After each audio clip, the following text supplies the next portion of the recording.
Na nga natin ang ating Bicol Express with the twist at syempre level 20 sa spicy level.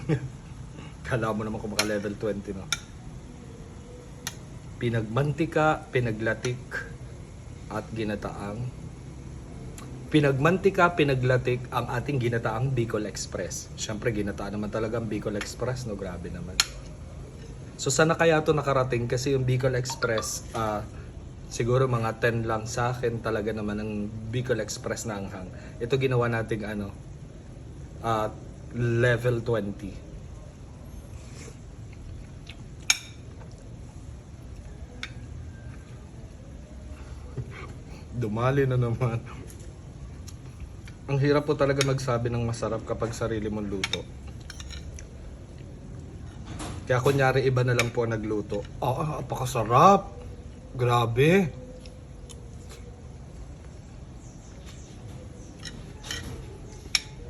Kayang-kaya ko pa po ang anghang. Kulang pa para sa akin. Pero wag naman tayong OA lagi. So okay ang sili, mataas sa vitamin C, yung capsaicin niya.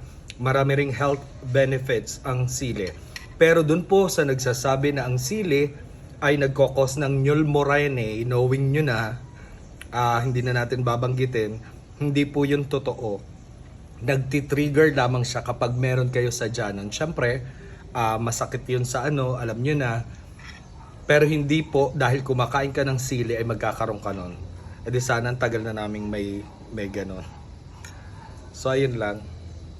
Kain po kayo. Sinangat ko lang yun para medyo mawala naman yung ating mga superstitious belief or chismis about sili.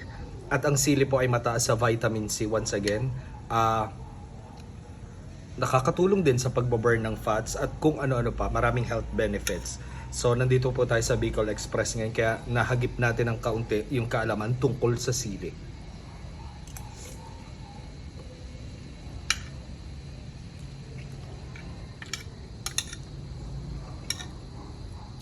Totoo ba na mga single mas sarap magluto? Tapos pag natikman na yung luto, single na ulit. Charot. Masasarap din naman po magluto yung mga married, yung mga committed, yung mga taken. Yun nga lang, pag natikman na yung luto, minsan yung pagkain lang talagang tinitikman. Sana all. Sarap. Bicol Express ka ba? Bakit? Wala lang. Bicol Express ka ba? Ang hot mo ng spicy mo pa eh. At ayan mga manay. Dahil nga ito ay merienda lang at tinikman ko lang talaga yung ulam. Mamaya pa ako maghahapunan. Ayun. Hindi natin para ubusin itong kanin kasi doon po ako babakbak sa loob ng kain. Doon tayo lalaban ng kainan. Lalagyan pa natin to ng sili doon mamaya. At ayan na nga mga manay. Usli na naman ang kwan ay babayo.